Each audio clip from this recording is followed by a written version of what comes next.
Let's try that again, folks.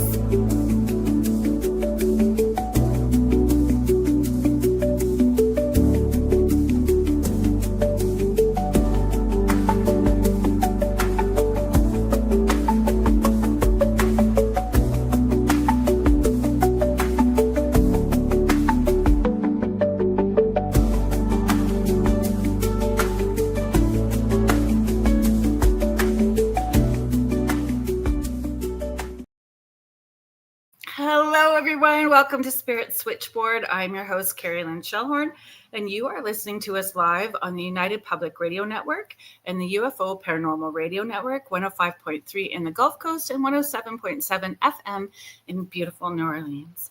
If you are enjoying what Spirit Switchboard has to offer, please consider liking, subscribing, sharing us out.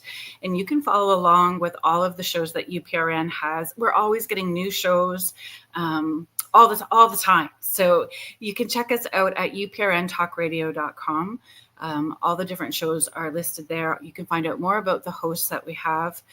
There's something for everyone. Not all the shows are about high strangeness, paranormal. There's something for everyone here. So please consider going there.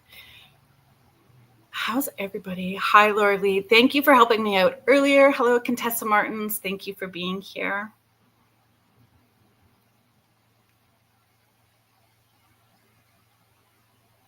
I'm just going to read you our bio. Actually, I'm just going to read it to you. I'm really excited. I was so excited about, hello, Michael, Las Vegas Soul Searchers, folks. Michael was the guest that I had on last week, and you can find his YouTube channel under Las Vegas Soul Searchers as well, too. It's fun when you have the opportunity to hang out with someone and you are interested in the same thing, get to talk about the same passions, have understanding at the same level. And I'm really excited. I did purchase the book, and there was so many ahas for me in here, or feeling seen and heard, that I'm really excited, very excited to bring Salicrow out and share her book with you guys and talk about intuition and tarot, all of the fun, yummy stuff. So, oh yes, it's fun that Michael's here too. Salicrow is a natural psychic medium who weaves the traditions of her Irish Traveler and Blackfoot heritage with modern magical techniques. For more than 30 years, she has worked as a spirit channel, seer, intuitive healer, offering readings and teaching workshops throughout the United States and internationally. The author of The Path of Elemental Witchcraft and spirit speaker, she lives in Northeast Kingdom of Vermont. Please welcome to the show, Salicrow. Hi, how are you? I'm so good. I'm so glad that we had a wee chat beforehand. I'm sorry. I tuning forked beforehand, did some put some salt in the water, hoping to ground a little bit. Yes. Hello, Deb Morse. Thank you for being here. Yeah, it's warm. Is it warm? Is it warm there too? It's in the 70s. I live in a part of Vermont called the Northeast Kingdom. It's our own little weather anomaly. We're one of the most rural areas, so lots of green lushness and a little bit of rain is good. I love that. I grew up in Northern Ontario, Canada, and it's wild. Parts of it still feel feral. And I love that. Me too. Me too. And it's so interesting the amount of mediums and psychic mediums that have come from that area, that I think that it plays a part in the magical connection to all that is, Well, I definitely think that nature has an influence on us, and being in a place where we feel sheltered and protected makes it easier to open up. Mm-hmm. Yes, I would say that for sure. It's super interesting because I don't get to live. 26 years ago, I made a pit stop where I'm at now. Long pit stop. Oh my goodness. And it is not rural at all. And you can feel when your spirit is needing that. It just doesn't feel expansive. It feels constrictive. We need nature for I our agree. intuition. And imagination. That was one of the first questions that I wanted to talk to you about, is imagination and how important it was to intuition.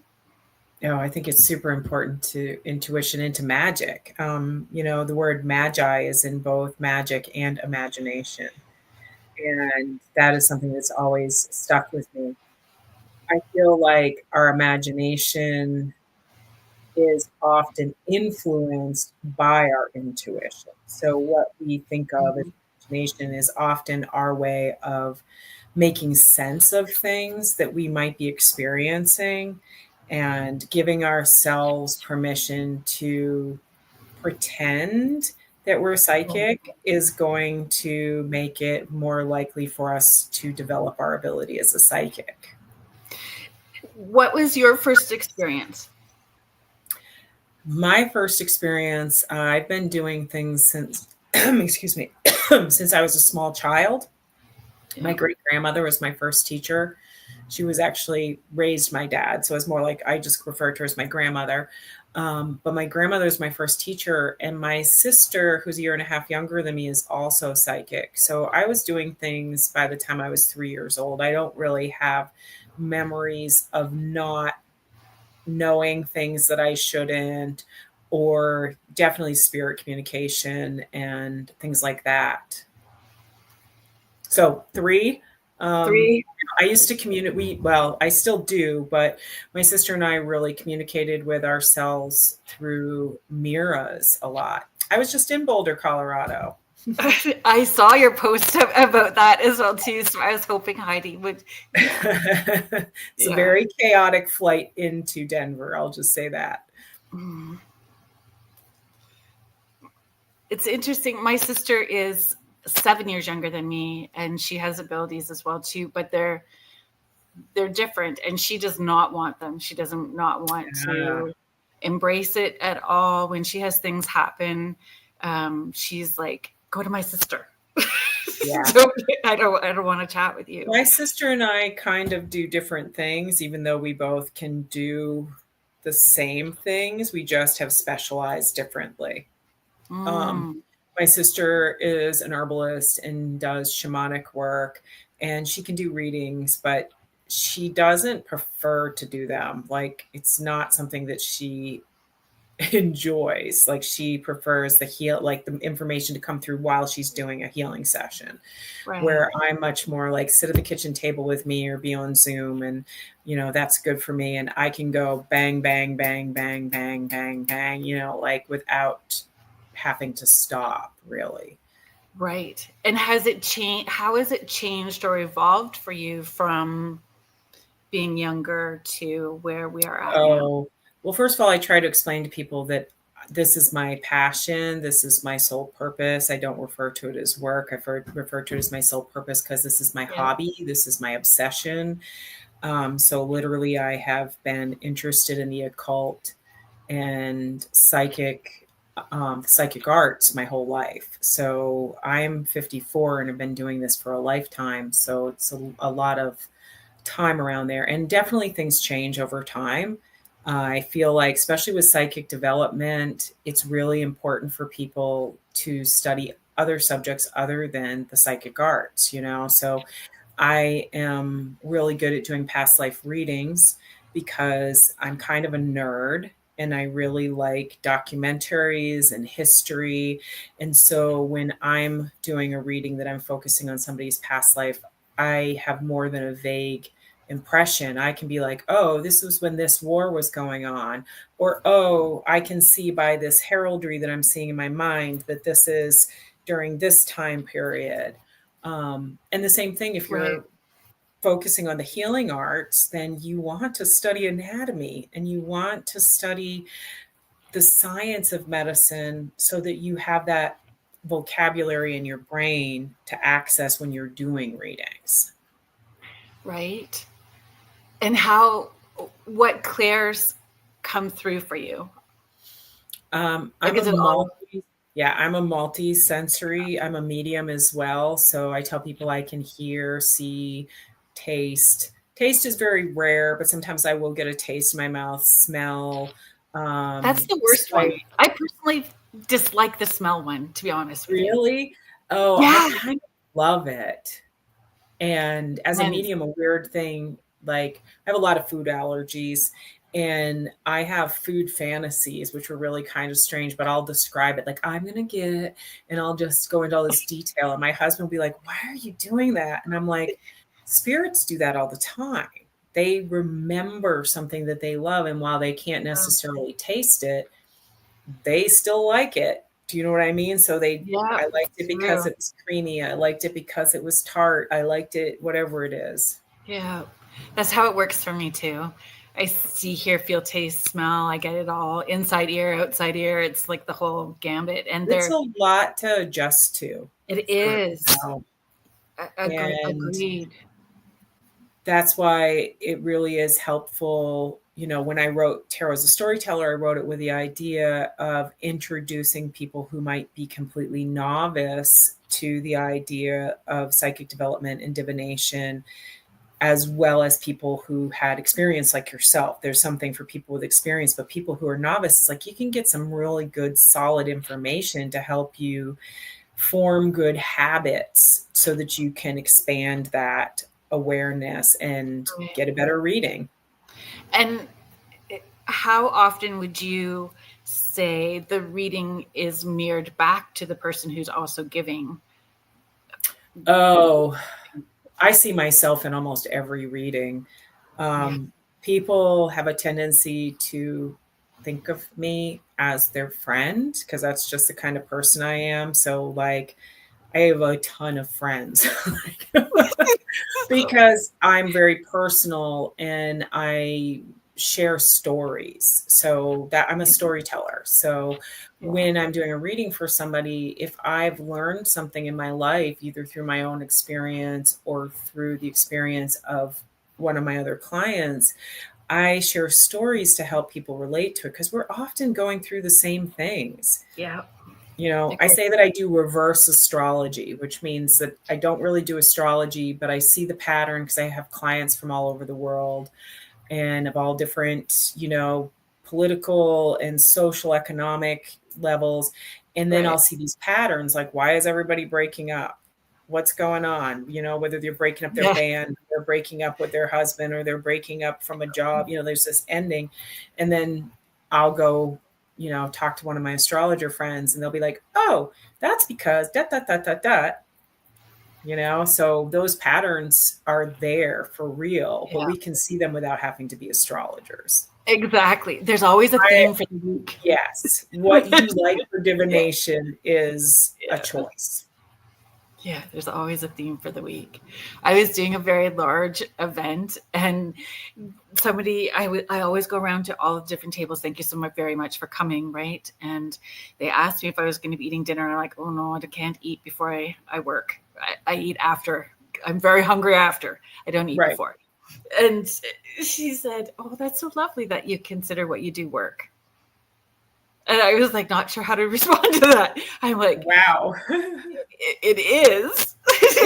It's actually a lesson that I've had to think about for myself multiple times because I can get lazy in my own spiritual practice, you know, by telling myself that I do spiritual things all day long.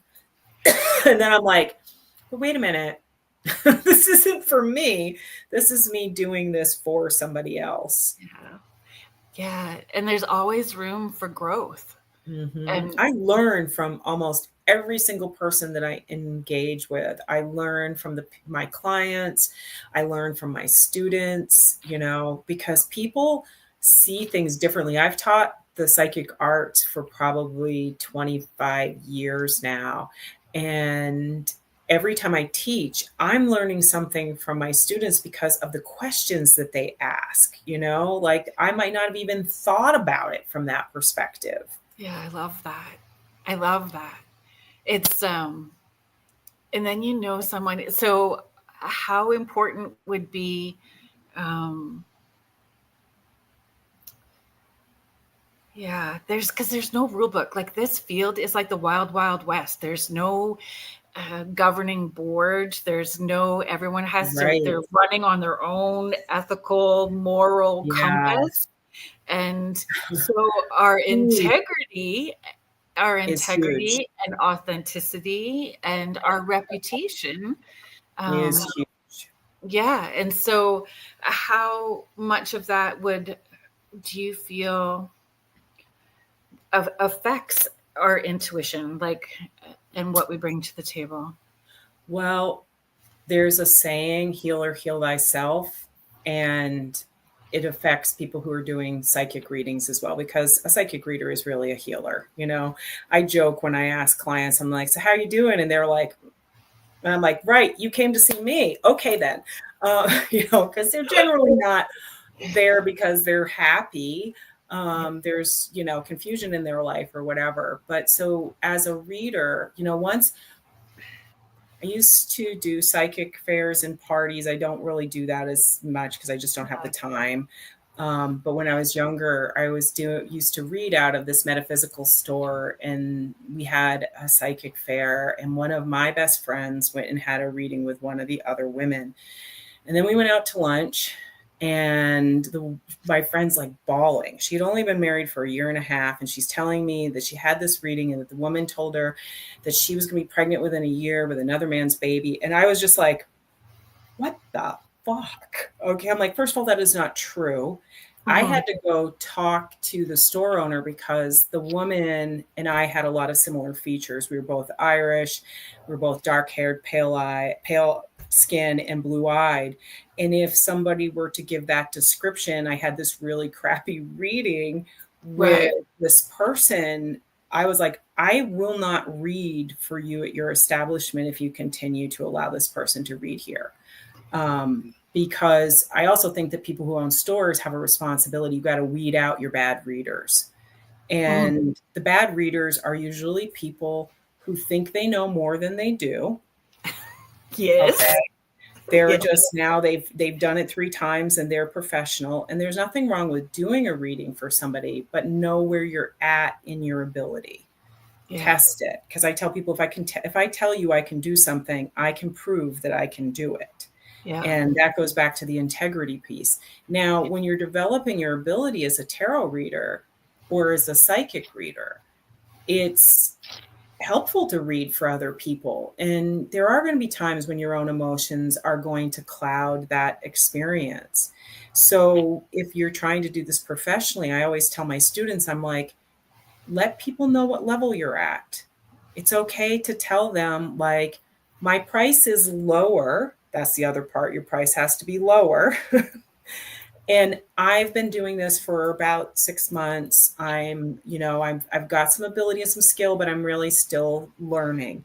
If you Right. tell people that and you have a reasonable price, they're going to be happy with the reading that you give them without it being perfect. But if you pretend that you're a professional and that you really know what you're doing, that's going to affect you negatively. Just like anything, it would be like if you were a plumber and you'd worked as a plumber's assistant once or twice, and then you went out and started your own business as a plumber. You might want to think about a little more experience. Yeah. And knowing your strengths, like Yeah, what your focus is. Like some people don't want to read the future that's about things, right. right? That's So right. knowing what your strengths are and being open about that. But I think Yeah, educating people the right way to choose is also important, right? Like yeah. What you are may you get a looking for? referral. Yes, Yep. you may have got a referral, but that person is focused on something that's not your intention for that day. I think that, like I have choices of the type of readings that people can get. Like that's one of the things that I focus on is like when they call or they come to see me because I do a lot of my work by Zoom because I have clients all over the world. And when I meet with people, that's the first thing I ask them. Even if they have chosen something, they often don't even know really what they want. So you have Yeah. to ask them in person, Yeah. Yeah. and Or like, somebody else has died before they get to their appointment, or some other, right. like what they really were needing, the universe Yeah. knew and set it up prior. And you also have to understand, like, if this is something that you're trying to do, you can't assume that everybody understands your language. Yeah. You know, that's one of the things as an author that I've really tried to focus on is speaking in a language that everybody can understand because, you know, it's a subject all its own. And with that, it means it has a language to it. And we can sound really smart by talking about people's head, you know, about, you know, all of the different things. Yeah. But you're not going to get a lot of clients that come back from that. And you're not going to really be helping people a lot if you shut them out because you're not thorough in your explanation. So I don't want to find sound new like, words. I'm so Hmm? sorry. I don't want to sound like a cult leader. Like, I don't, Right. like, just don't want to, because there's just buzzwords. There's There buzzwords are. get clicks and not necessarily authentic people using those buzzwords that have the Yeah. good to follow through with things, right? Yeah. Well, I think that it's, you know, metaphysics. So I believe we're going through psychic evolution. I've talked about this a lot in Mhm. the sense that, you know, I believe it started around 2012. I started seeing it in 2011, but, you know, there's always the people who are ahead of the game. And what that means is I've read for the public since like the early 90s. And it wasn't until about 2011 that I saw this huge uptick in the amount of people who were having psychic experiences that were coming to me, you know, Right. and you can say, well, those are your clients. I'm like, yeah, but I was seeing people before that, and they were just coming with their relationship problems, their marital problems, their business problems, their, you know, normal everyday life problems. And then it started moving up. And I believe that a lot of it had to do with the alignment of the, you know, the solstice sun in the center of the galaxy that happened in 2012. And then now we've entered into the age of Aquarius. We're going to see an even more rapid expansion of this. And that's why you said like Mhm. buzzwords. All of a sudden, it's hip to be a witch. All of a sudden, it's cool to be a psychic, you know, Empathic. and empathic. Exactly. Everybody's empathic. Mhm. And first of all, I think it's great, but people have to be willing to do the work, you know? So Yeah. one of the things I can say is like, I study a lot and not just the metaphysical arts, but I study other things to make me a better reader. All of those things influence us. If you want to Yeah. focus on healing, then read an anatomy book, talk to your friends who work in the medical field, watch documentaries, you know, all of those kind of things are going to influence Yeah. your the language that you understand and the way that your mind and spirits can communicate with you. Agreed. Amen. All of that. Like, Yay to being a nerd. No. I know. I know. That's what I said. I was so excited to be able to. And it's not that I don't have. We do within. We cultivate that circle, right? We Yes. cultivate. We become very selective about who we want to spend that time with. And when we've put that much time and effort into the work that we do to elevate ourselves, and it's self awareness. It's constant checking Mm-hmm. ourselves and checking in and self awareness and therapy in any way that you're needing it and healing in whatever way you're needing it, accountability to ourselves, right? Yeah. Well, I think that we are our ongoing project. Mm-hmm. So the thing that we can always be doing readings for, the thing that we can always be looking for more information on is ourselves. But I also believe that we have to not do that to the point that we get ourselves stuck and obsessed with what's wrong with us, Oh, yeah. which can really happen because people go down the metaphysical rabbit hole and they want to try all the modalities. And I just tell people, you don't Oh, have to think of yourself as broken. Think of yourself as yeah. an explorer, you Yeah. know? And I always question when there's a whole bunch of modalities behind you, like that you're still figuring out Yeah. your Well, niche is like what sort of. you do. Some people that is their niche. So like I do a lot of soul purpose readings and I think that I do know I put it in there's a spread for that in the book so people Yeah. can do this themselves. But with my soul purpose readings, one of the things that I've seen is that there's a whole group of people that I call librarian souls. And they are people who love to learn. they could be a barista until they knew exactly how to make a great latte, and then they're bored and they don't want to do it anymore and they've got to go get a different job. And those same people, when it comes to studying the psychic arts, are, first of all, they make great storefront keepers because they know a lot about a little about a lot of things. Yeah.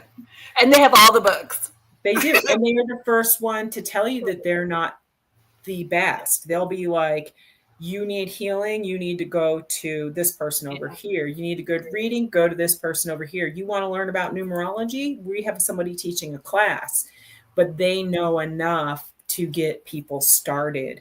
And I also tell people that most of us are putting together a puzzle without a lid, which means that we might think that, we jump all over the place, but learning numerology made me a better reader.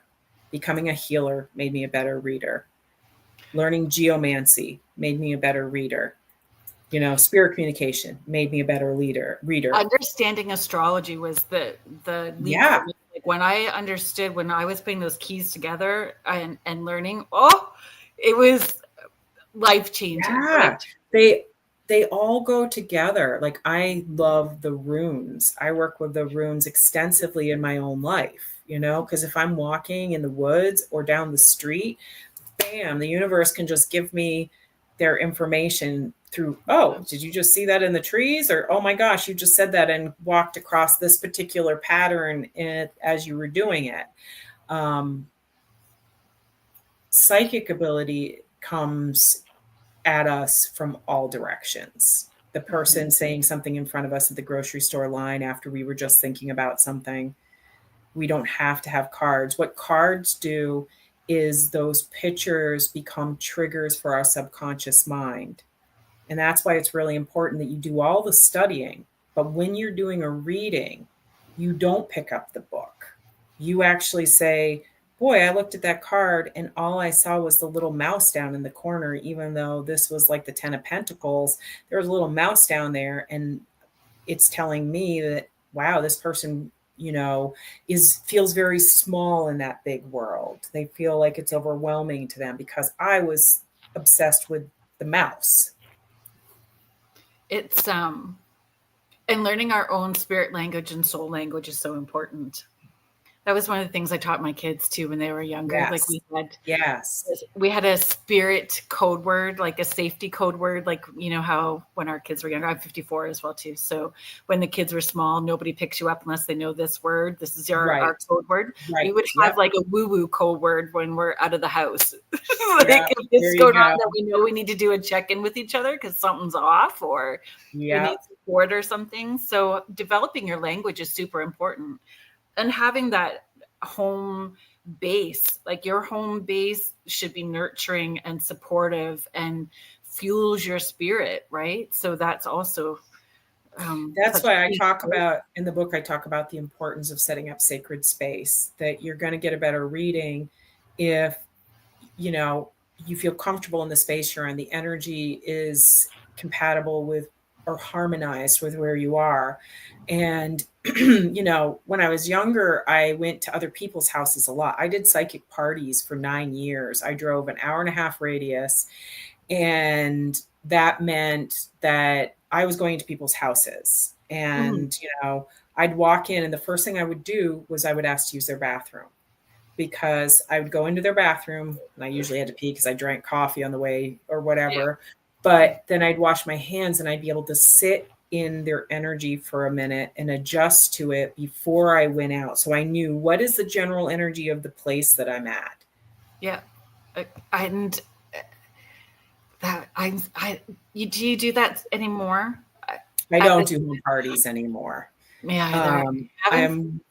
It was really, I tell students that because I do mentor people, and that's one of the things I do suggest, that and working in hair salons, because women feel really comfortable going to a salon. They don't have to tell their partner what they're doing.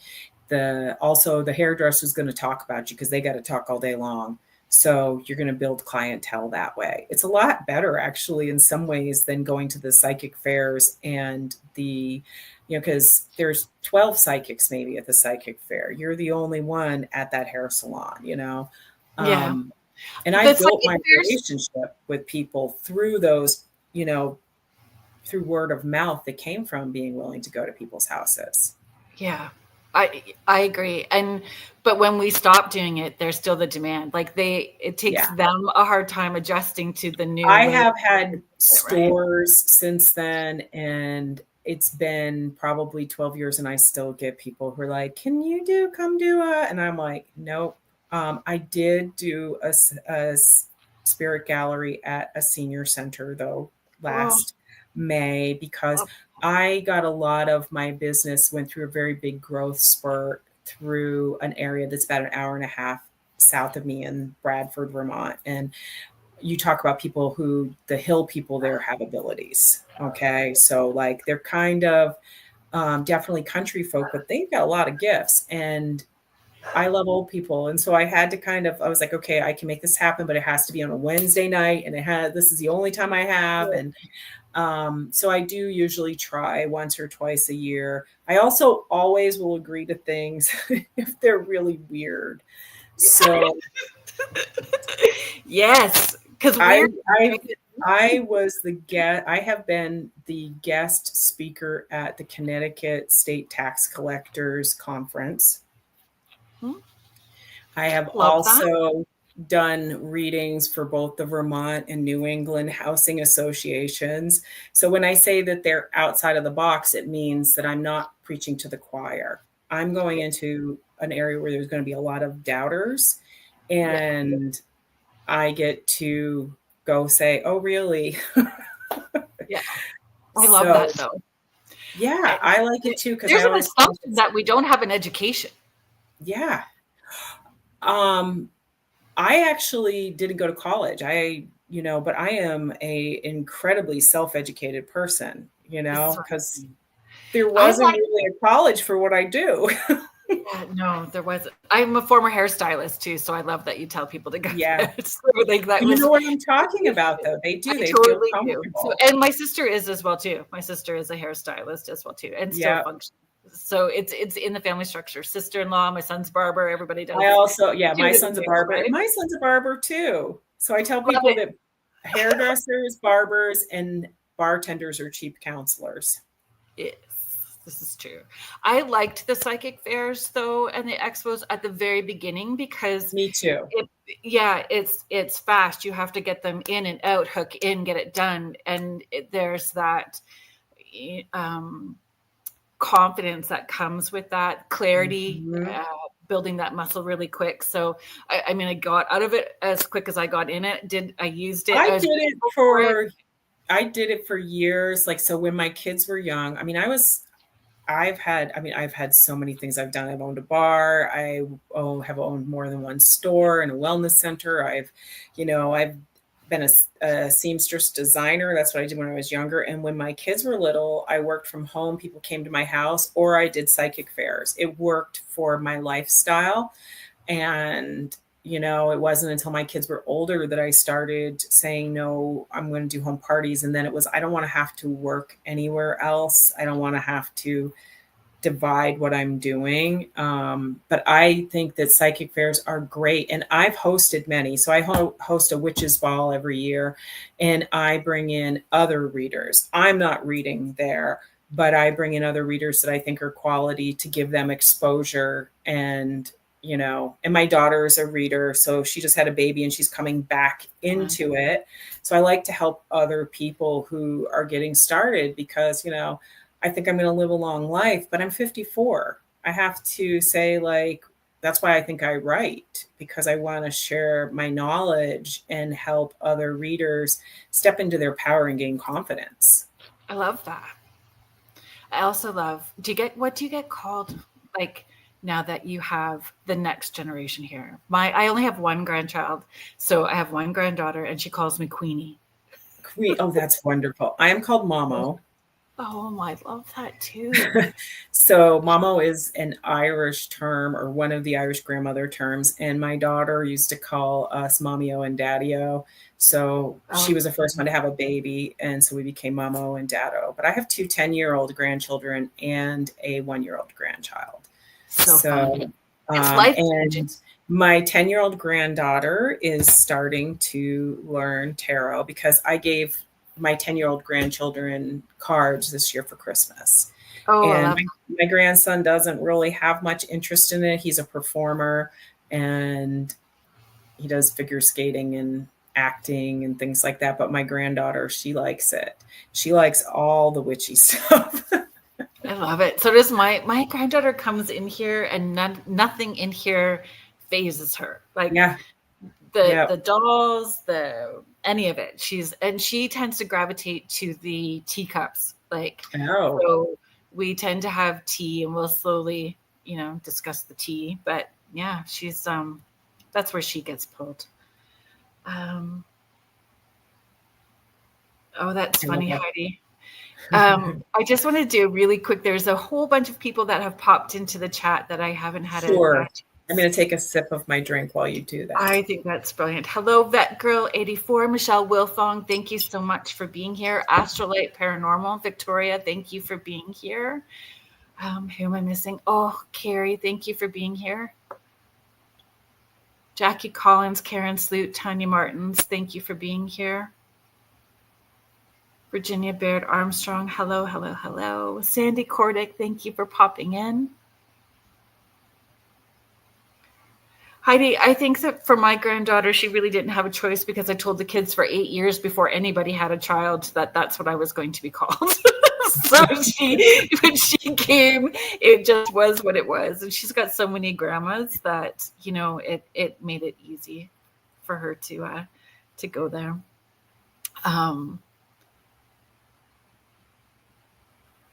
I find the sense of play is important as well too, and grandchildren really remind us, right? So if we're talking about intuition and tapping in, how we've talked about imagination, but the sense of play, theater, music, dancing, art, could you talk about that as well too? Sure. My grandmother, who was my first teacher, was huge on play, and I still make learning playful when I teach anything because if we like it, we're going to want to do it more. Yeah, exactly. So my grandmother did a lot, like I did a lot of card games. Like I'm really have mad skill at rummy. Mostly because I could tell when to pick things up. I used to think that my grandmother was cheating and letting me win, because she would play rummy with me because she was developing my ability to foresee what was coming. And like if we played like a game of war or like memory, I was like could find all of them, and kids love that. So those are really, we think about it as children, but adults love that too. Like if we play at it, then it becomes easier. And that's one of the things about storytelling. So the other day when I was teaching my granddaughter, I had, we were working with just the suit of cups, and I had her tell me a story through it. And she first went through all of the cups and she picked out the cards that she thought meant something to her. And then she put them in an order and she told me a story about herself. And it was all about, like, she recently got her hair cut last year. It was huge. Her mom really wanted her to have long hair and she got it cut short. And her story was about her change that she went through and about being able to make the decision to cut her own hair. But she did this through using cards and showing how, which is playing. She didn't know like, oh, I'm a psychic and I'm going to do this. She just was like, I'm going to put these pictures together and make a story out of it. I'm going to use my imagination. I'm going to play at being a reader. Yeah, I love that. And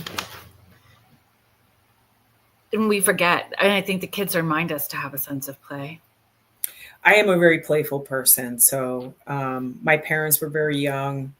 My mom was a teenager. My dad was just out of Vietnam. So my whole life has been pretty playful. And I've never lost that. I'm also a druid, and Druidism actually really focuses on magical play. That's part of it. Love that. See, I had Irish Scottish grandparents, but again, never each one of those. So paternal and maternal, but they married German people, both of them. Oh, So geez, there's yes, a this little bit more stoic side. restrained. Yeah. Yes, stoic side, right? It's funny But because I have people who tell me they're like, talk about British people being stodgy. And I'm like, I don't know the same British people because I've been to Britain a couple of times, but most people I know are Druids and they are not stodgy. They are playful and creative. And so I think that we can say that about anywhere, like, what do you run into? the energy that you put out, right? It's what we're going to pull in as well, too. Yeah, for sure. Which is fun. If we're paying attention. I think that we're hitting all of the questions that I had down just in chatting. And I love that. One of the questions I did circle was what surprises you about the people that you're reading for? Have you seen the shift as well too? Yeah. Like because collectively, and are they seeking to understand themselves more than seeking answers? Yeah. So in 2022, when my book, The Path of Elemental Witchcraft, came out, that was the first time I went on Gaia television, and that exploded. I ended up with clients from all over the world. And one of the things I found was like these things that were happening globally with people opening up, including people who were having interdimensional experiences. And and what I mean by interdimensional means like I don't think I'm in the same dimension, like dimension shifting, like the easy example is you open up the cupboard and after the fifth time you find the cup you were looking for sitting right in front of you, but those little shifts. So I think that as a whole I have seen that people aren't just looking for, first we went through this, and we still have a lot of people in this obsession with self and with understanding every flaw and every trauma that we've had and all of that kind of stuff, which is important to reclaiming our power. But now it's people who are wanting to develop their gifts. There is more and more people who are, coming forward. I do a mentorship with people, which is a private one-on-one thing that people can do with me. And that is specifically, we do a psychic evaluation and then we make a plan what they want to learn. So I have people who are coming who are serious about it. They're not just taking a numerology class because they want to learn some basic information. They want to know, they want to step into something in themselves that's deeper. I love that. And I think that's part of what this Age of Aquarius is about, right? All of us anchoring our light to where we are to reflect out and shift. How can I be an effective contributor to positive change as we go through this? So one of the things that I think about a lot is that, and I've been talking about this since about 2012, is that we have these two parallel realities that are running next to each other. So, going back to in one thing, you might open the cupboard and there's, that cup there, or maybe I'm wearing a black shirt and not a white shirt. That's a different reality. But there's these realities that we're being affected by. One is very fear-based and is all about like doom, and the other is more of how do I be part of this change that we're feeling and what is my role in it? I get more people who are coming for soul purpose readings in the last 5 years. I've noticed that since the pandemic, there's people who are like, what am I here to do? Not just like, how do I deal with being here on this planet, but what's my purpose? Is there a practice or a belief that you started off with that has been reframed or changed to where you're at now? When I first started, I'm a pagan, an animist. I believe that everything is speaking to us, communicating with us. I believe that God is everywhere and everything. and people relate to that in many different ways. That's my core belief system. Right. But I've been a spiritual person since I was a child, so I have I went to church by myself when I was a kid. I have a love of, I actually love seeing the mysticism coming into Christianity because, you know, that's beautiful to see. So I can say that I've been influenced by it. But I think that the language that spoke to me years ago, when I was like 19, I read Wicca for the Solitary Practitioner by Scott Mhm. Cunningham. And Yep. when I read it, I was like, I am these things. Not I want to be these things, but I do these things. Because my grandmother never would have called herself a witch. She would have, just said that she would tell me, things sometimes, things, Sally. Sometimes you dead people talk to you. It's okay. It was so non-labeled that I would say that, while I don't consider myself Wiccan, I am a Druid. I do consider myself a witch. And because the word to me, witch, means wise one and somebody who is connected to that world of spirit, which I very deeply am.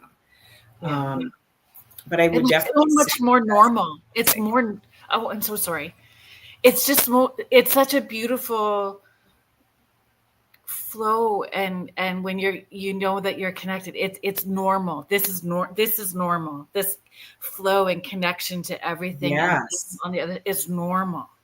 Yeah, and I tell people that nature is my church. So I don't go to church, but I have places. I grew up in the White Mountains of New Hampshire, actually, and I live about an hour and a half from that area now. And I go there at least once a month, not to visit my hometown or people, but to go to my river and to go to a cave that's off my river. And it's at the base of the Mount Washington. So it's a really powerful place. I also live close to Lake Willoughby, which is a glacial lake and a very powerful lake when you're talking about ley lines, that's in Vermont. So I have places that speak to me and communicate with me and that help me connect into what I see as God, universe, whatever you want to call All it. that is, All whatever. that is. Yeah, all that is. Yeah. I have a spot at Lake Superior, Northern Lake Oh my Superior. God, I love Lake Superior. And I I've just, been to the UP, so oh, Upper yeah. Peninsula of Michigan. Yep, yep. There's yeah, it's just magical. The Lake Superior is just magical. So on our side, I told the kids when I die, I want to be cremated and shot off in a firecracker over like Oh, that's the awesome. shore of Lake Superior because that's where I want to go. I don't care what they do after, but that's where I want to go. I It's wrote a so blog nice. article that people could find if they go to my website and look at my blog and look up Lake Superior, because I wrote a blog article about Did you? having a crush on a lake because I went out there to teach. And I was teaching elemental witchcraft and water attunement. And I woke up the next day realizing that I was laying in bed dreaming about the lake. And I can't wait to go back and see it. Like it was just this kind of Oh. gushy spot to be in. I'm like, wow, I got a crush on a lake. Like, I'm like, I love I it. understand it. I understand. People send me pictures when they're up Yeah. there. People send me because I talk about it so, and that has what I say has saved me is that Mm, ability to tap in and feel it when I'm not here, but when I go home, then I fill my cup up yeah. there, and then come back down. So for sure. So one of my books, The Path of Elemental Witchcraft, is all about working with elemental spirits, fairy folk, nature, water beings, earth beings, all of that kind of stuff. And that's really my passion. Like I'm good at all these things that also, pay my bills, psychic readings, spirit communication. I love geomancy. I love working with elemental spirits. Yeah. And that's what kind of has led me around the world. Like I do sacred travel now. I'm leading a trip to Ireland in at Halloween. I've done it. I did it last year Oh, with a friend of mine who's a death doula and an author. And this year we're doing the same thing. And I go because the places call me back. Like Mount Shasta is a place that I was just brought a group of people to last May. And that's a place that I will start dreaming about. It will start being like, it's time for me to go again. So is it calling you? Is it the place is letting you know that it's place is literally letting me know that I have to go back. So I go to Ireland. This will be my 5th time going this fall, and it's become more of like, something that I'm doing regularly. And it's because it's a place that makes my heart sing. And when you go to places that make your heart sing, whether it's a local or not, that's places where you're also going to likely have an opening in your psychic ability, because you're tapping into that earth energy.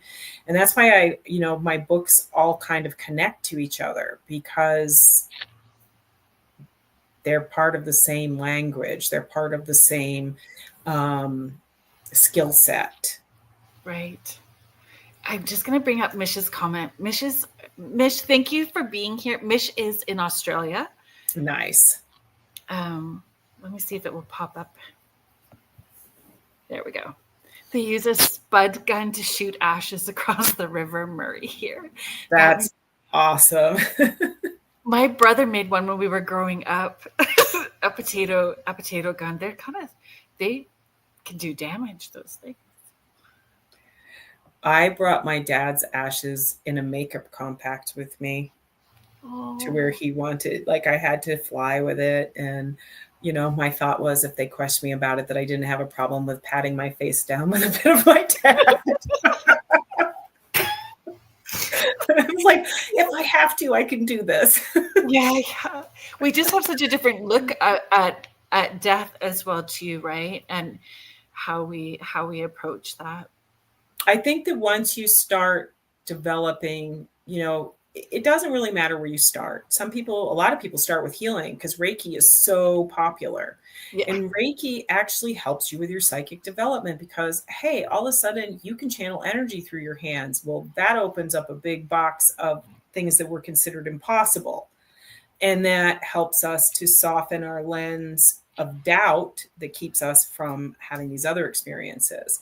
But wherever you find your way in, after a while, you're probably going to find that you collect different pieces. Like you saying, astrology helped you with your tarot reading, and rune readings help you with your tarot reading, and tarot readings or psychic readings help you as a healer. Because one of the things I've been doing Reiki and vocal sound healing for like 25 years.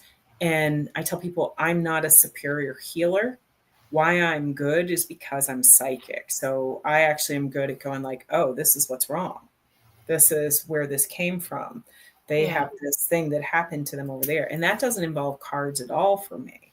But because of the cards, I've developed my psychic language so that I can use it without cards. I can use any tool, and I'm sure you can too, because once you learn how to use one tool, the next tool is easier to use. Exactly. And I learned that lesson at a psychic fair.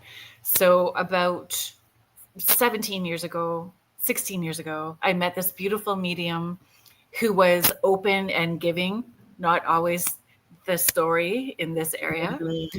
And she was reading sand. Yep. Just play stand, reading this play stand. And I was watching her. I was doing my thing, and I kept watching her doing my thing. And so I went over and I asked her, can you show me how to do that? And she said, you already know how. She said, right. Here.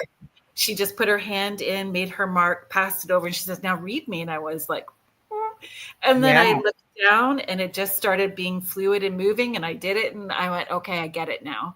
Like, it was a brilliant teaching moment for me, right? I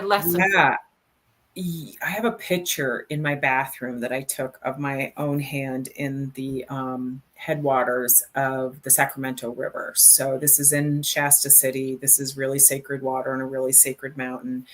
And it's where the water comes out of the rock and becomes a river. And there's this picture of my hand down there that I took, or somebody took for me. And then I've had it in my bathroom, and it changes.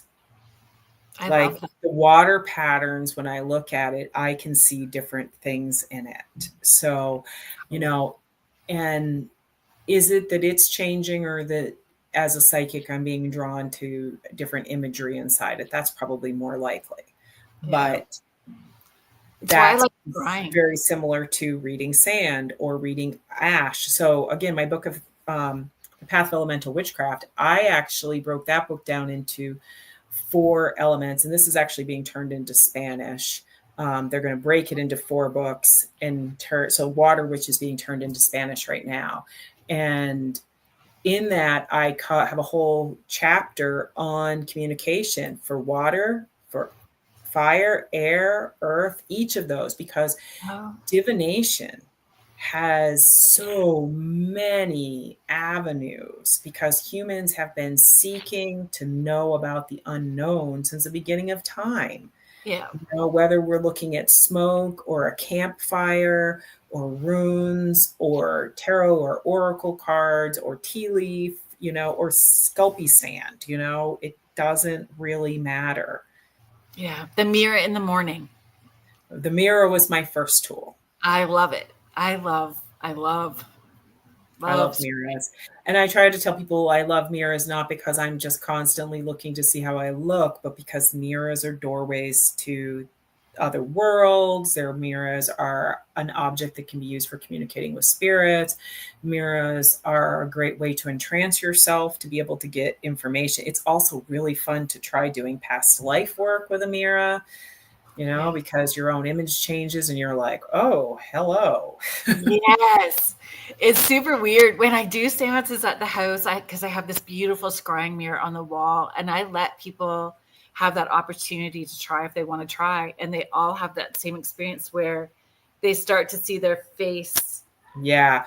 I actually just stayed at the Boulderado in Boulder. So I know there was a person from Boulder here. So I've been out there 3 times. I've did 3 different episodes for Gaia Open Minds. And the first time I stayed at the Boulderado, which was built in 1909, the second time I stayed at a newer, fancier hotel. And I told them, I said, I don't want to stay there. I want to stay back at the Boulderado because I like weird and I want to experience not a glossy hotel, but the spirits. And I was in one of the rooms that was the original part of the hotel because it's been added on to. Right. And I was in room 404. So at first I was like, ooh, it's 44. Ooh. There's a master number, right? I had so many mirrors in my room that were facing each other too. Oh So my it was like once I got to settle, which was, like I God. had a crazy flight. I got there late, like a next day. I had to stay in South Dakota because of a plane situation. But I got to to Boulder. And then after that one last night, I was like, I got nothing else to do. There was a mirror across from my bed too. And I was sitting on my bed and all of a sudden I was like, oh my gosh, wow, I am being so fucking pulled into trance right now. And then I was like looking around, I'm like, I'm in a mirrored chamber here. There's like mirrors facing mirrors. And I'm like, whoo. And I experienced something I hadn't experienced since I was a little kid, which is the ability to put myself inside the mirror. Okay. So anybody who has had an out of body experience before or done astral projection, this was not so much intentional as that I was sitting there and all of a sudden I realized like, oh, I'm on the other side of the mirror. Like my energy is not sitting here in this physical body. It's over there. Right. And that, that brings down a whole, I could talk about weird stuff forever because I'm part of the Scooby-Doo club. I love it. Love it. Love it so much. We'll have to do another show. And then we'll just do We'll just talk about the weird. Yeah. Yes, we can talk about the weird. Oh my gosh, where do I even want to go next?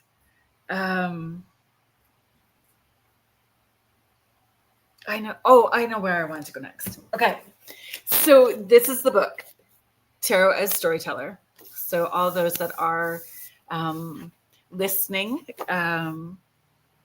Salicrow.com. You can check it out there. I mean, you can get it other places too, but it's always nice to go. I actually do not sell my books. Okay. So people can go and check out my stuff and they can find links to it. My books are sold all over, but I don't get involved in the selling of them. Thank you for clarifying. Rocking.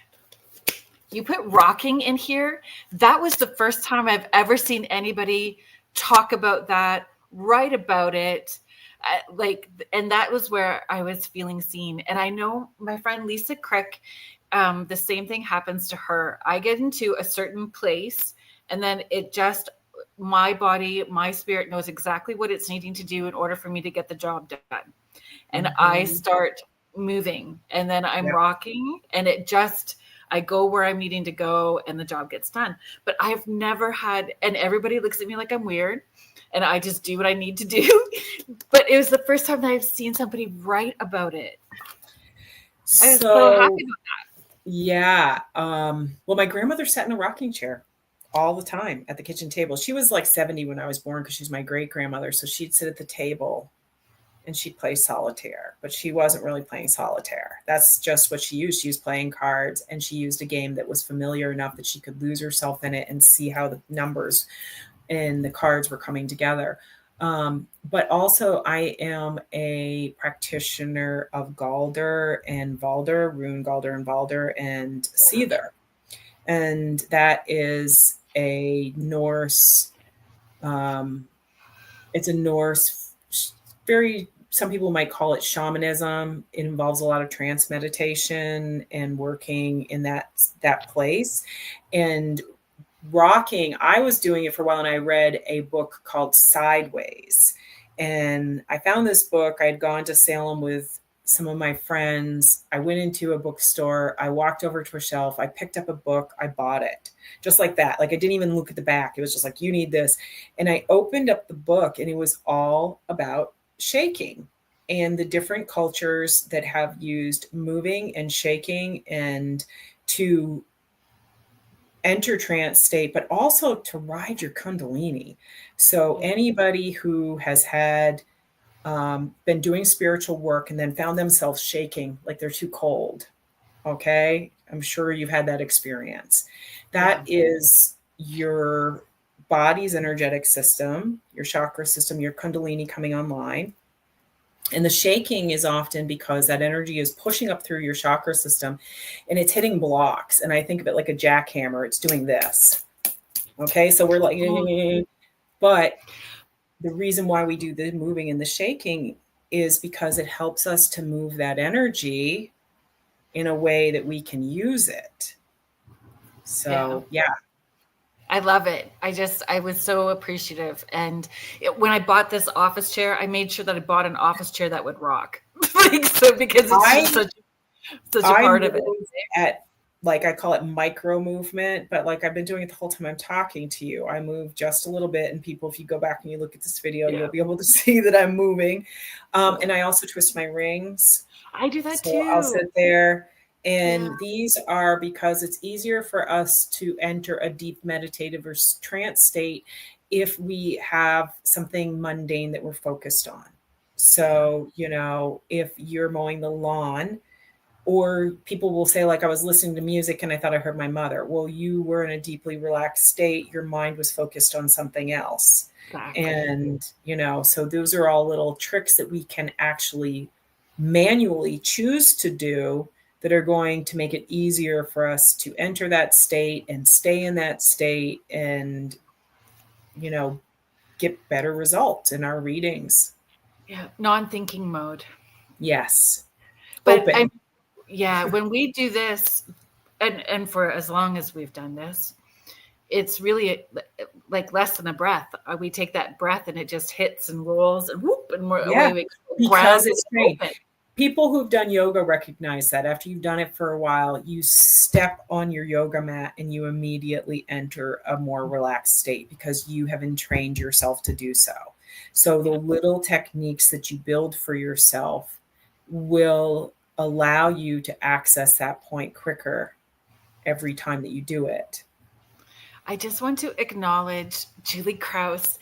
Julie Krause, hello, hello, hello. Yes, you did come in at the right time. Julie Krause is also a psychic medium. She has been on the show. She's also adding in I rock when trance channeling the body. Yeah. She's Yeah. a powerful teacher as well too, and her program is called Becoming, which I think is brilliant. And yeah, I I'll love have to when we check it can out. all come together that way. Yeah, I do too. I think that that's the thing too, is that we have to get out of a competitive mode. That's one of the things that I really focus on is like, I'm not the right person for everybody. I'm not the right teacher. I'm not the right reader. I'm not the right healer. And you're not, and Julie's not, and all of the other readers out there, we're going to have people that, like that I'm pretty out there, I am outwardly a witch, which means that some people are going to be scared to come to see me just because of that reason, while other people are going to be like, oh, like we need people of all walks of life and all ways of physical appearance to be part of this so that it becomes normalized. Yeah. And what I'm loving too is for us to come together, and I know Julie as well too. Hopefully, Julie feels comfortable with me sharing this. Is Julie has children and is making her home the same way as well, right? In how Yep. she teaches her students and who she mentors. It is about grounding it within your home where it is normalized, and our children, Mhm. that next generation, is also going to bring that forward, My right? kids grew up with people coming to our house. I don't do that anymore because I have an office in a bigger town that's right off the highway. So it's easy for clients to get to me. And also because as I've grown on a public stage, I value my privacy more. So, Yeah. there's that. Same. But I just don't in person anymore at yeah, all. well, that's it. I do it in person, but I have an in-town office and I do because I have a lot of old people, especially as a medium, and those old people don't do social media well. And so I have a ground floor office. I am close to a municipal parking lot. Oh, Like my office is like, it could not be any better for them to find me. oh, Um, that's perfect. That's so perfect. Mish is asking a question, and there's a couple of people that have commented on her comment. Anything about rubbing hands together? I don't know why I do it. Feels energizing. Would you like to so comment I'm about rubbing my fingers together as we're talking. Or ditto? rubbing my rings, part of it I can say I'm also considered attention deficit hyperactive. So but that actually I want to say is something that's very common for people with heightened Yeah, psychic ability. you agreed. know we are taking I in know. far more information. I'm like, Jill might be just having the teacher talking in class and knows that the person next to her is sad because they've been sniffling. But people who are intuitive, that Bobby didn't eat, that the birds are doing something outside, that the teacher had a fight with her husband, whatever it is that you're feeling. I think that plays a big part because I was on a school board for 9 years and really involved in the school system. And I would see that the kids who were labeled attention deficit hyperactive were also the kids that I noticed were more sensitive. Yeah. So When I first going back to the hand movement, I think it also, when you are a person who's like that, it helps you to concentrate. yeah, and be open, like just Yes. grounded and open at the same time. Yep. When I first started doing this work, I had a parenting radio show for parenting children that were intuitive. That was my goal and Oh, focus that's was, awesome. yeah, it was definitely my drive for the longest time. And so where I'm at now, yeah, different age bracket and, you know, grandma Queenie, Yep. and watching Julie now in that role where I was before, and carrying the torch in a more elevated way, because that's where we are in this collective consciousness, is beautiful to Yeah. watch. Yeah. My daughter she's got a 10-year-old and a 1-year-old. And, that's what she's doing. It makes me so happy, because I've been like, yes, because she started working in the public before she got pregnant with her second child and then kind of stopped. And I'm like, when you have that next generation coming through and doing it, because my sister and I are both psychic, we have a lot of it in our children, but they grew up with, I think that my son wanted to be normal. He wasn't. whatever that Like, is. right. I think he wanted it and had a harder time with it because they went to a really tiny school. So having, the mom that was like that, there was a time period where it was challenging for him. Until when he went to high school and his teachers started asking him if his mom was still doing readings, like Oh, he didn't realize that pretty much everybody knew me. Do you know what I mean? Instead of like, my mom's weird. It's like, yeah, but everybody goes to see your mom. yeah. So I think that doing it with children is super important. But I can say that like my daughter never went through an awkward stage of it being weird for her to have the psychic mom. I have a funny story though about my son. So the first time he ever got to stay home by himself, I was bringing his sister to the movies and her friend, and we live about 40 minutes from the movie theater. So it was a big deal.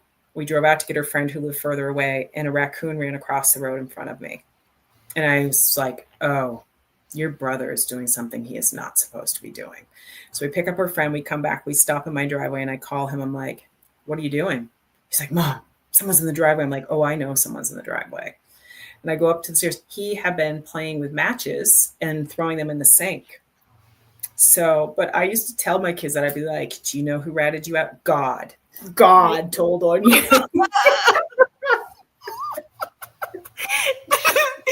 Yes, they don't like it. But at the same time, I don't know about your children. I know that my children, they would call me out and hold me accountable at the same time too, because, so I think that's really good. Everybody is living more truthfully as well too. Mom, your energy is pretty wonked. You should probably until you feel better. Right. Or my daughter would say to me, like, we can't get in trouble for things that we think. Because sometimes I would pick that up. Like one time stood out, like I stopped at a mini mart to get something. And I'm like, turned around and I was like, no, I am not getting you anything. She's like, we didn't ask. And she was like, and we can't get in trouble for things that we think. And I was like, oh God. So my kids have always, and my husband has called me out on not everybody is psychic. My husband he worked manual labor. We got married really young, so we had to cut his ring off of him at one point. And it sat on this little gnome statue in my house for, I don't know, 6 years. Because, getting it to the jeweler, he decided one year he's going to do it for Christmas and surprise me. And I walked into the house and first thing I said is, where is your ring? It's not on the gnome. And he was like, Jesus Christ, Sally. Like, because you can't really surprise me. Like I think in our time of being together, there might be one time, and that was he developed a whole bunch of old freezer film, something that had been left in the back, and that was the surprise. But when you have that, one of the things that is important also, though, is that the information you're picking up isn't always being given to you. And so I call it, if you're going to eavesdrop, you have to eavesdrop right. You can't say anything. You might know something about people. It's not okay for you to say it. Yeah. It's not okay for you to bring it up. You have to pretend that you don't know and let them bring it to you, and that was one of the big things that I really worked on teaching my kids is like, it's hard to differentiate between where you're getting information when you develop your psychic ability. Did somebody tell you? Did you just know? So that's again why tools come in handy, because you can ask those questions like, is this information accurate? Where did I get this information from? Should I be sharing this information? Yeah, exactly. I just have to do our station ID. Sure. So we're just going to take a quick break while I do that. So you are listening to Spirit Switchboard. I'm your host, Carrie Lynn Shellhorn, and you are listening to us live on the United Public Radio Network and the UFO Paranormal Radio Network, 105.3 in the Gulf Coast and 107.7 FM in New Orleans. And today's guest is Salicrow, and we're talking a little about everything today, but we are talking about your book, Tarot as Storyteller, Psychic Development, Cartomancy, and Reading the Web of Fate. Did it come out in June, or was it earlier this year? It came out June 10th. But inner traditions, this is something I try to tell my clients, is that anytime I have a book and you can pre-order it, I tell them to order it directly from the publisher, because inner traditions will release it to the people who pre-ordered as soon as it hits the warehouse. So when my book Spirit Speaker came out, other people got my book before I got my author copies. People were like, "Oh my God." I was like, "What? What's going on here?" So I had to order it from Inner Traditions, have them send me a pre-order copy in order for me to get my books before, Simon and Schuster sent me a box. It's crazy. Crazy fun. Okay, I have a question about that. One truth that tarot always reminds you of. So your one truth that tarot always reminds you of. I think that tarot reminds you that you're always on a journey.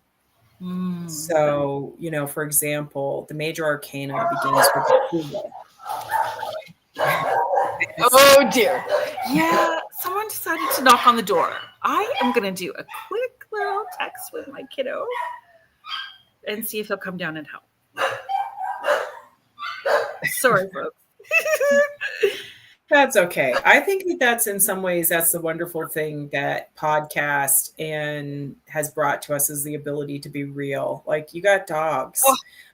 If I were to turn my camera around, the room that I'm sitting in is not as glorious as this picture you see of me. There are piles of stuff because this is a working office. Yeah, here too. I try to keep it very real. I was like, it is too hot for makeup today. I will die here. Right. Like having a different type of conversation between you and I today. If I was like, just keep it real. Anyway, so the tarot, one of the things I think the tarot taught me, and is mostly through the major arcana, is that, you begin your journey as the Fool. The first card of the major arcana is the Fool, which is a 0 card. It is also the last card of the major arcana. And that really helps us to find that life is secular, like you have to take the leap of faith with the Fool in the beginning. And then you go on this journey where you collect your tools as the magician and you find your center as the high priestess and so on and so on. And you go through all these trials with the tower and the devil and all of these things. And then you come to the Fool, which is that you're in that place again of having to have a leap of faith. And I think that's one of the things I really love about the tarot is that it reminds you that this is a journey. An epic individual journey that ripples out to everything, and not just people. That's what people also need to remember. It is everything. Yes. Animals. The desk. Yeah. The desk that you sit at has a piece of your energy in it. Yeah. So that goes like I experienced the genus Locus, which is the spirit of place of the Boulderado when I was there. So this was an interesting thing for me because I do talk about elemental witchcraft and geomancy, the spirit of place. We all recognize it through our car. We all have a car that has had a name, a personality that got us where we needed going. And most of us do have a personal relationship with our vehicle. Our houses, we also can often recognize the genus Locus, the way that our house feels. Like if you've gone away on vacation and you come back, that energy that is your home, that is the genus Locus. And, it is capable to communicate with those, like especially in natural spots.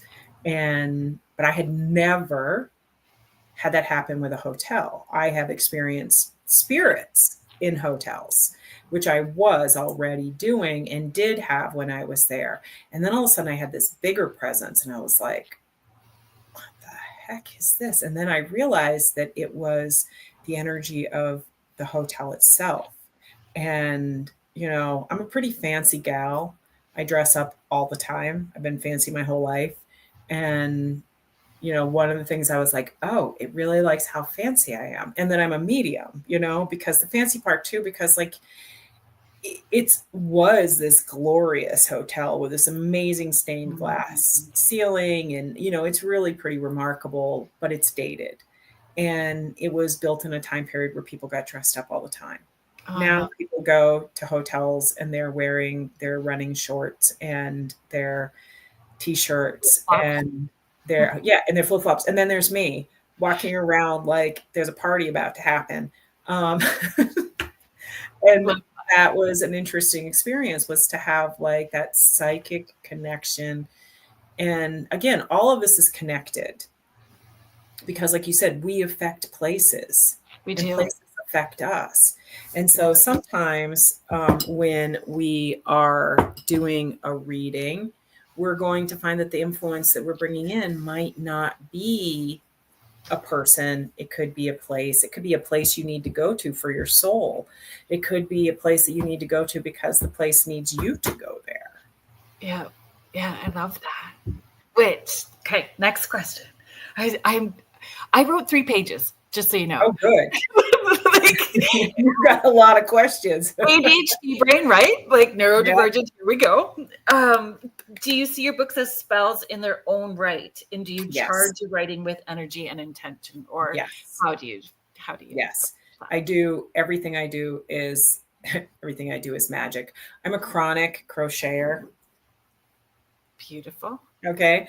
And every stitch that I do, I'm putting intention into. If I'm making it for something or someone, I have a purpose behind it. And the same thing happens with my books. And also spelling. I consider myself a word witch. Part of my intention in everything I do, is to help people wake up. So I have gone through the back door of life. So like literally my first book came out of that. A person who was big in the crystal world came to my house for a reading and spirit communication. And then he was so moved by it, and he lives in New Zealand, but he came and he taught a big workshop. He had me do a spirit gallery. And then he introduced me to my publisher, and I met my publisher at his house that he was renting when he was visiting.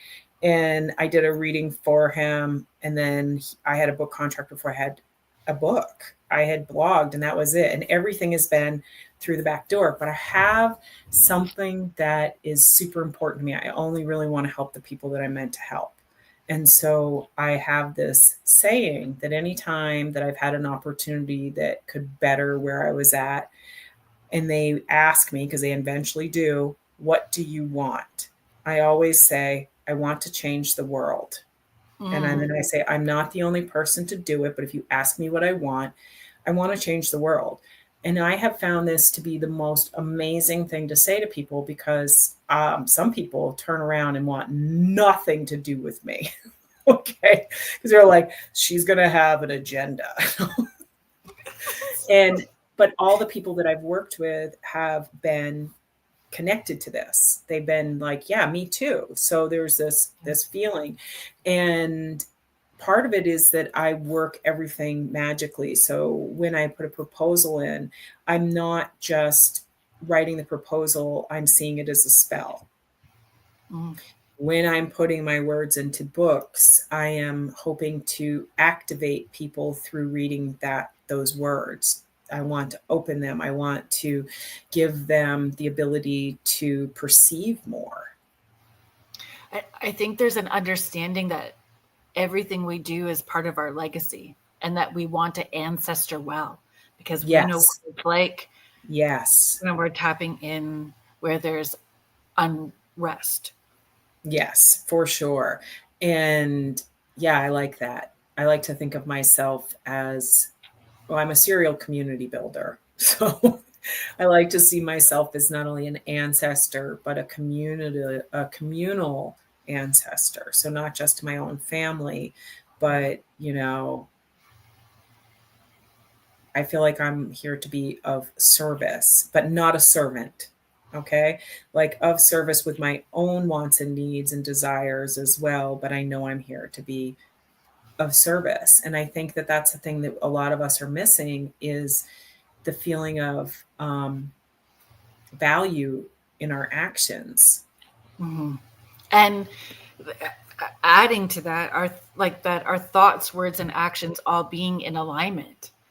Yeah. Harmony's been a big word. Sorry? Harmony's been a big word that I've been thinking about a lot, because like I live in the United States, it's very diverse, and no matter where we are in the world, our social media and our media pits us against each other. And so I try not to take a stand as this is my view or that is my view. My role is about spreading love and about harmony. Like we don't all have, I live in a small town. There are people here who have totally different beliefs than me, but and you live in the North too, so you understand this. But when you live in the North, there's always the possibility that you're going to be in a snowbank.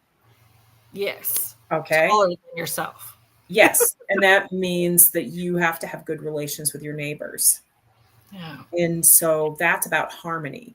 It's not about who's right and who's wrong. It's also being an animist. That's what that is all about. Like exactly. It's about division or judgment.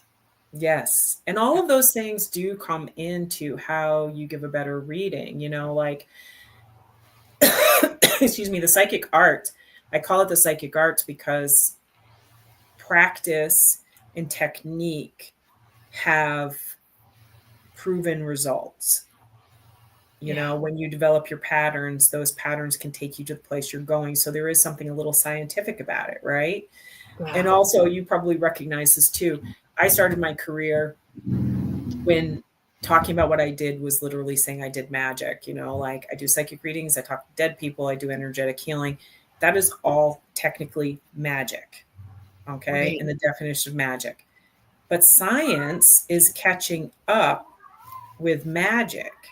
And so now it's harder for me to describe what I do as magic, So I call it the psychic arts because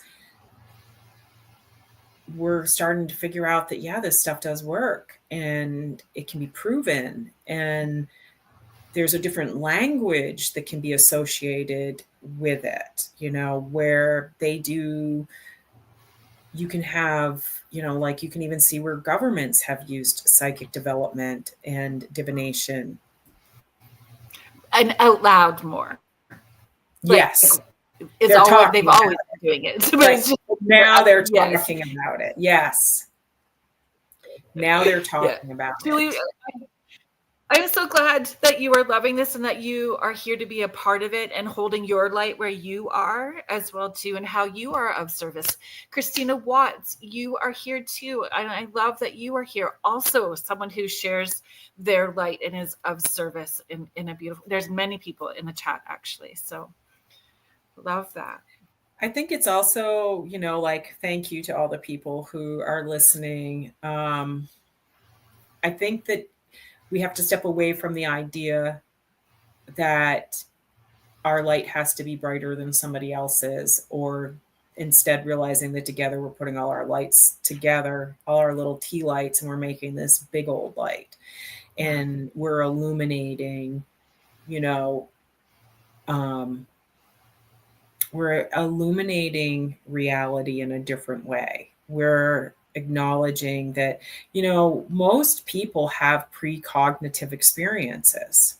They don't have them all the time, but you have those moments where that the person calling you, who it is, or you have a dream about somebody, or you have a feeling.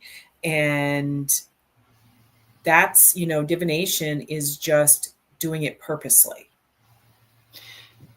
And 20 years ago, I would see that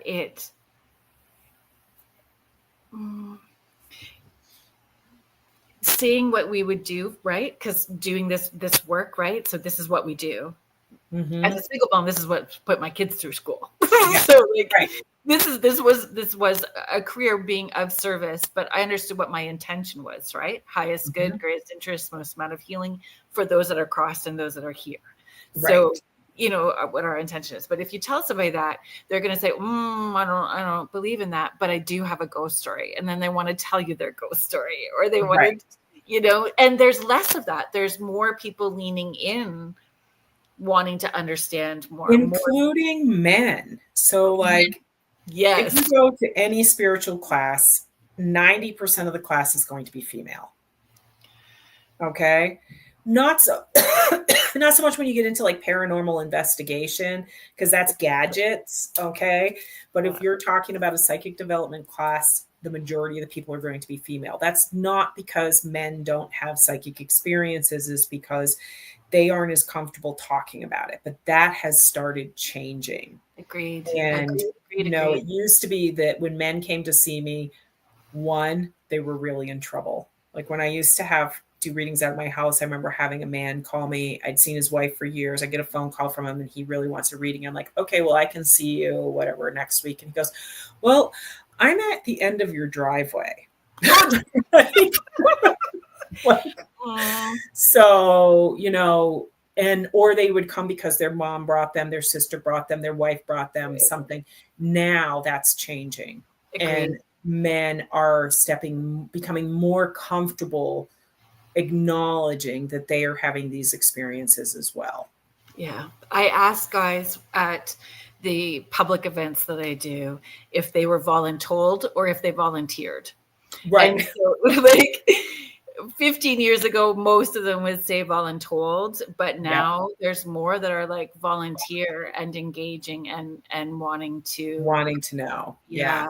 I also know, because I have a lot of older men with psychic ability that I've interacted with. And one of the areas, and my dad was one of these people who his psychic ability was developed more militantly. Well, he was a Marine, so there was that part of it. And I find that is a natural way that men have felt comfortable throughout time to develop their psychic ability, more like a police officer. Okay. You go in, you assess a room. You know where all the danger is, you know where the exits are, you know who you're watching. You also use that ability in tracking. You use that ability in sensing. I kind of have both of those because my dad didn't have boys. And so 3 girls, and we got, like, I have a very strong military or detective. I think every time I take a Myers-Briggs test, it tells me that I should be a police detective or a military leader. Right. And it's because and I stress this in Tarot as a storyteller, that intuition is key. But the people who are going to be the best psychics are people who are both intuitive, but they think like a detective. Yes. So looking at your switchboard thing, it reminds me of the inside of my brain, because I say that the inside of my brain is like a police detective wall with red string going everywhere. Yes, I say that I'm nosy. I am nosy because I'm gonna left brain 1,000 questions, and that's why I feel confident and good at my job, because I'm gonna dig. Yes. Oh yeah. I tell people to be a good psychic, you need to be nosy, but not a gossip. Exactly. Right? Because if you're telling other people's business, then you're going to be out of business pretty quick. Yes.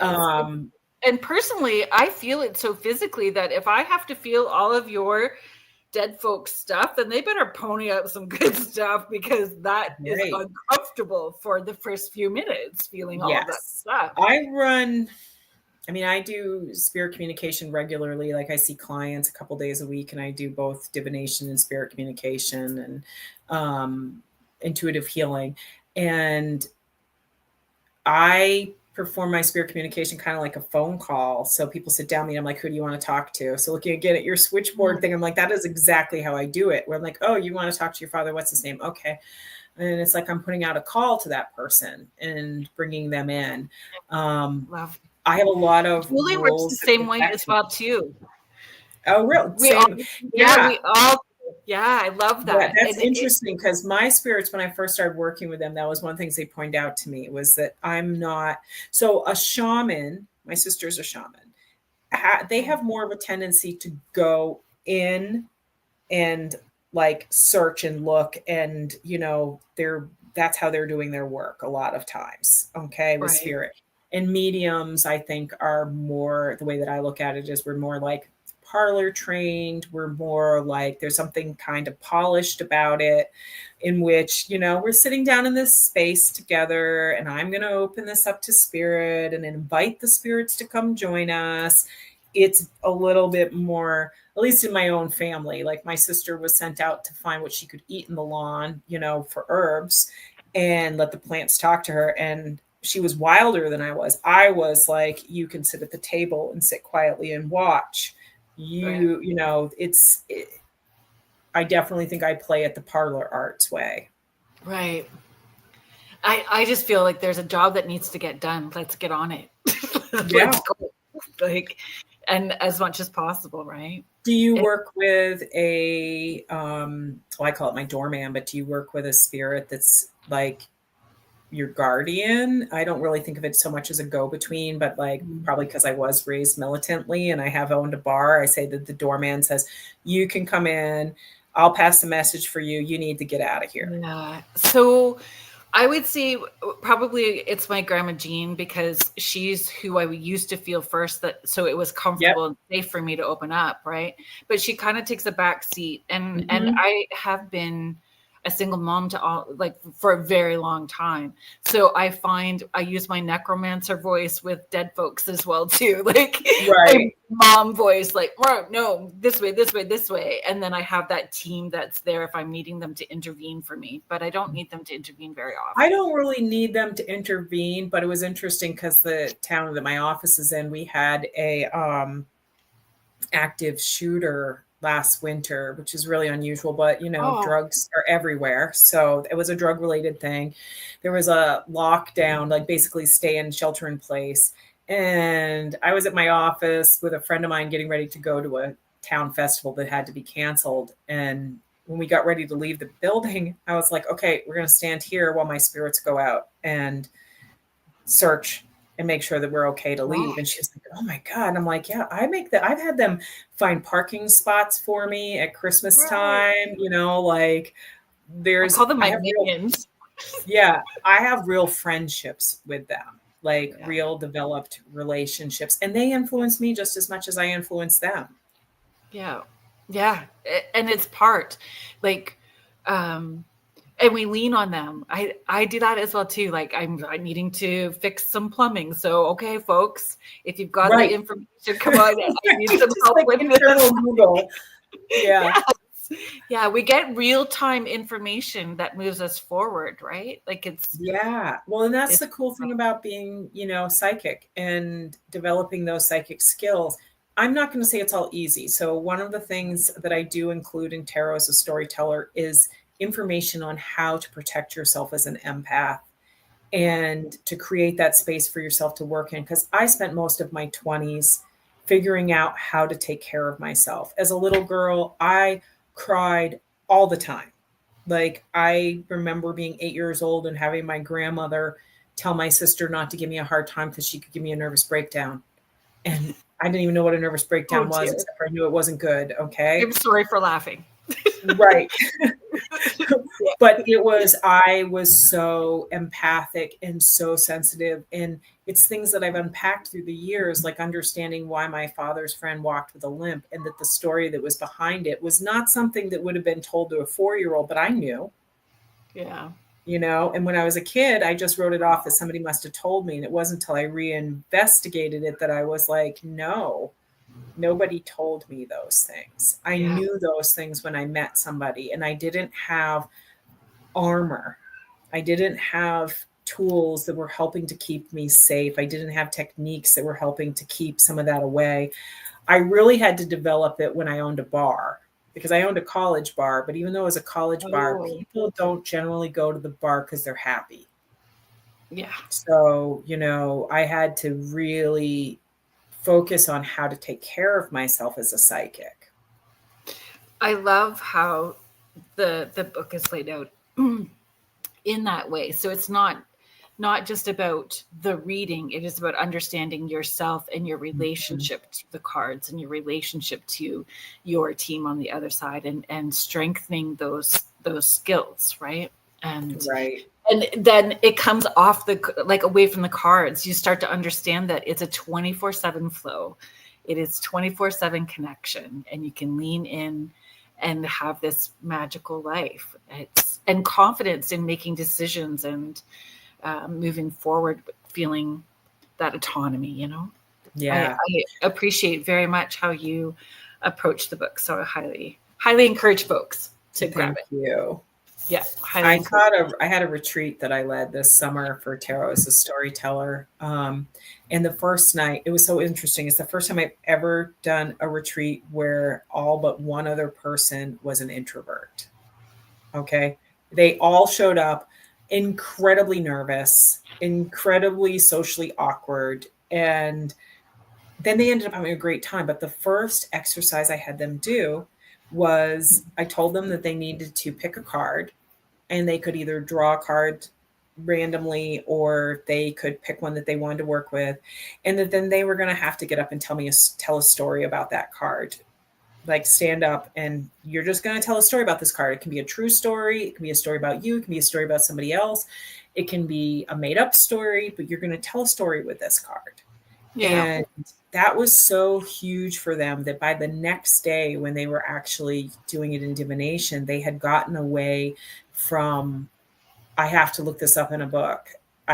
What did the Ace of Pentacles mean? What did it say? You know, am I doing this right? They had leaned into the idea of what is the story that is being presented to me through these tools. I love that. And for them to recognize that they may even have pulled the same card and have different stories. A couple of them did. And it was interesting to have them share their stories and how they were different, but how they were the same. And, you know, I just actually did a reading for one of them today. And one of the things she told me was that she had bonded with the cards that she brought to that event better than any cards she'd ever used. And that her ability to get her own answers, even though she's in a very difficult place right now when her emotions aren't clear, she's been able to lean on those skills to help her get clear guidance in the space that she's at. So, you know, I love to empower other people. That's, you know, it makes me happy. Because we don't want them leaning on us. No, I do not. When you joked earlier about don't want people to think you're a cult leader, years ago, oh my God, years ago, I had this woman I was doing Reiki and she was walking from my office behind me and she's like, well, what do you want me to do now? I was like, what do you mean what I want you to do? She goes, well, I wouldn't want to make you mad. I'm like, whoa. I was like, you should not be seeing me if you're afraid of me. You know, like, and that you're going to do what I want you to do. First of all, I would never want to be a cult leader because I would never want the fucking responsibility. I want people to be responsible for themselves and teach them how to do that. Most times, as much as we love everyone, we're not people-y people. Like we can be extrovert and we love people, but we're also very aware our alone time is sacred and it's necessary for us to have that. I am a true extrovert and I can go and go and go and go. But for my own well-being, my 18-year-old was smart enough to marry a very introverted person that I'm still with. And, you know, because my husband is so introverted, my house is very much a sanctuary. Perfect. And I leave a lot more than he does. But because of that, it's such a good mix for me because I do need downtime. But because I'm an extrovert, I don't always remember to take it, you know, because I have serious FOMO. I want to do that. I want to do that. That looks like fun. Let's do that. And then having, you know, like, whoa, still, that's really important. Yeah, I'm like you. Somebody asked me if they invite me to something to do something and it's fun and different than what I've done. I'm like, sign me up, especially if it makes me laugh. Yes, I'm on it for sure. Do you want to do this cruise event? Like do a gallery event on this like riverboat dinner cruise? Oh my gosh, that sounds like fun. Sign me up. Who gets motion sickness in a car just going around the corner? Me. Right. Like doing a riverboat cruise this week. We'll see how it goes. We'll see how it goes. I need to be super mindful. We have like 1 minute left. So anything that you would like to share where they can connect with you, where you're going to be next? My website is a great place. And if you go to my website, it will also prompt you to go to my new Circle space. So Salicrow's Circle, which is a privately owned social media platform that I just started in April because I'm sick of traditional social media and the hate that people have to surf through to get anything worthwhile. But Also, I am a person who does sacred travel, which means I like to teach wherever I'm going. So I have an upcoming trip to Ireland in October for Samhain, and I will have a spring trip. I am just coming off of a bunch of actively going. So I'm also looking forward to, I say this, but I'm looking forward to a little bit of slow time, but I don't do slow well. I feel that. Thank you so much for being here. Thank you. This for was sharing. fun. Thank you for sharing time, energy, and space with all of us and your knowledge. Thank you, everybody in the chat. And thank you to the United Public Radio Network and the UFO Paranormal Radio Network, 105.3 in the Gulf Coast and 107.7 FM in beautiful New Orleans. Thank you very much, everybody. Have a good weekend. Good night.